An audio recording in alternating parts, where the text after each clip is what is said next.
Tes urin terhadap belasan supir bus angkutan lebaran antar kota antar provinsi maupun travel yang dilakukan BNN Kota Lubuk Linggau bersama Satlantas Polres Lubuk Linggau secara mendadak di kawasan Jalan Lintas Sumatera, Kelurahan Jawa Kanan, Kecamatan Lubuk Linggau Utara, Kota Lubuk Linggau.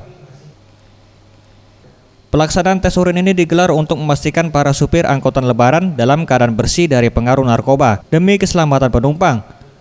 Di mana dalam tes urin kali ini untuk sementara dari hasil pemeriksaan semua supir nyatakan negatif narkoba. Supir ini akan menggunakan apabila terjadi suatu pertemuan ada yang positif, kemungkinan besar kami tahan sebentar, tahan dulu di asesmen yang bagi yang positif.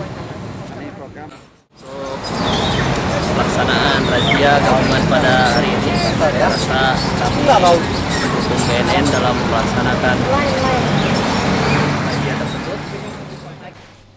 Meski dalam tes urin kali ini semuanya nyatakan negatif, namun pihaknya akan terus melakukan tes urin lanjutan bekerjasama dengan pihak Polres Lubuk Linggau maupun Dinas Perhubungan Kota Lubuk Linggau.